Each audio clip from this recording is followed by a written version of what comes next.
So nasaan na ang gobyerno? Kailangan ng tulong yung mga OFW na natrap doon sa gera ng Iran at Israel. Nasaan na ang preventive permission guideline na sinasabi nila? I didn't see any news na president standing up for those Filipino trapped in the involved countries.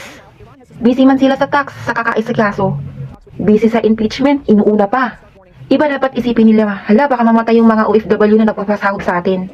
So bakit nga ba naggera ang Iran at Israel? So mga labidots, no, ito ang sasabihin ko sa nalalaman kong mga news. Ano nga ba ang dahilan?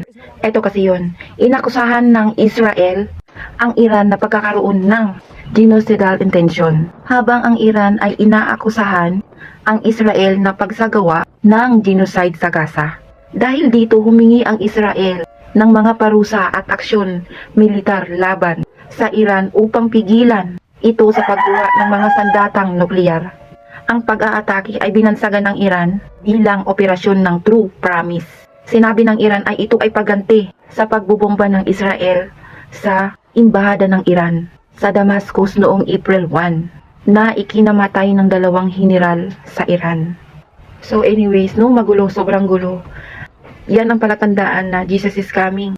Basahin niyo ito sa Matthew 24, versikulo 6 to 13. Maniwala kayo, nakasulat ito lahat. Malapit ng paghuhukom. ¿Hasta cuándo vamos a entender, iglesia, que Dios nos está llamando?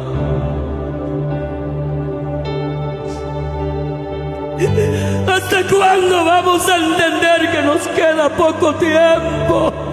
Cristo ya viene. Cristo ya viene.